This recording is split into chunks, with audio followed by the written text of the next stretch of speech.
नमस्कार. स्टोरी.कॉमच्या व्हिडिओमध्ये तुम्हा सर्वांचं स्वागत. काँग्रेस पार्टीची आज महत्त्वपूर्ण बैठक पार पडली. काँग्रेस पार्टीच्या निवडणूक समितीची आज बैठक झाली. नेमकं काय झालं या बैठकीमध्ये तेच सांगण्यासाठी आपल्यासोबत आहेत माजी मंत्री आमदार विश्वजित कदम सर. सर, आज महत्त्वपूर्ण बैठक झाली. काय झालं सर आज? ही राज्य निवड मंडळाची ही बैठक, ज्याला पार्लिमेंटरी बोर्डची बैठक म्हणतो, ती अत्यंत महत्वाची असते.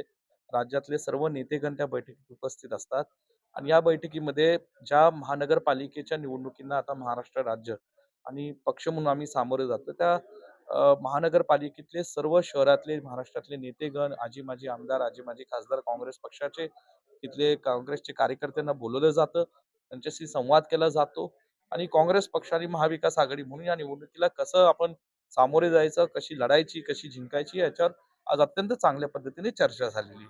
मुंबई महापालिकेबद्दल काय चर्चा? नाही, मुंबईच्या बाबतीत मला वाटतं वर्षाताई गायकवाड ह्या मुंबईच्या अध्यक्ष आहेत. तिथे अमीन पटेल साहेब आमचे ज्येष्ठ आमदार आहेत. असलम शेखजी आमचे वरिष्ठ आमदार तिथे आहेत आणि त्याचबरोबर वर्षाताईंच्या भगिनी तिथे आमदार आहेत. खासदार त्या स्वतः वर्षाताई आहेत, नसीम खान साहेब आहेत. या सगळ्यांची चर्चा करून योग्य तो निर्णय येणाऱ्या 2 दिवसात मला वाटतं मुंबईचे पदाधिकारी पक्षश्रेष्ठींची मान्यता घेऊन जाहीर करतील. वंचित बद्दल काय चर्चा झाली? आणि वंचित बद्दल वंचित बाबतीत हे बघा, प्रत्येक शहरामध्ये राजकीय त्या शहरातली जिल्ह्याची समीकरणं वेगळी असतात आणि म्हणून त्या ठिकाणी जिथं स्थानिक काँग्रेसचे कार्यकर्ते, जर आमच्या काँग्रेसच्या उमेदवारांना अन्याय होत नसेल आणि जर महाविकास आघाडी म्हणून किंवा सेक्युलर विचारधारा म्हणून वंचित या ठिकाणी आपल्या सोबत यायला तयार असेल, तर वंचितला घ्यायला हरकत नाही, असं पक्ष अध्यक्षांची सूचना आहे. सांगली महापालिकेबद्दल काय चर्चा चालू आहे? आता महाविकास आघाडी सोबत निवडणूक.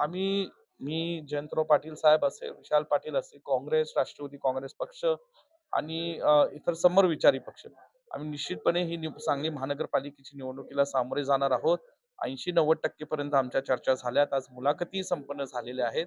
येणाऱ्या 2 दिवसात अंतिम निर्णय घेऊन पूर्णविराम करून आम्ही या निवडणुकीला सामोरे जाऊ. उबाटा गट असणार काय आघाडीत? आणि निश्चितपणे त्यांच्याशी, त्यांचे स्थानिक जे कार्यकर्ते आहेत त्यांच्याशी चर्चा चालू आहेत आणि शिवसेने उबाटा गटाचे जे काही कार्यकर्ते आहेत त्यांनी एक यादी दिलेली आहे, त्यांच्यावर चर्चा करून आम्ही निर्णय घेऊ. ठीक आहे. लोकसभेला वंचितनं तुम्हाला म्हणजे विशाल पाटलांना पाठिंबा दिला. तसं आता सांगलीत आता सध्या आम्ही महापालिकेत त्यांच्याशी चर्चा तरी करतोय आणि तशी त्यांची अनुकूलता दिसतेय. परंतु एकदा वंचितच्या वरिष्ठ पदाधिकाऱ्यांशी येणाऱ्या दिवसात अंतिम चर्चा करून आणि निर्णय घेऊ. पुणे महापालिकेबद्दल काय?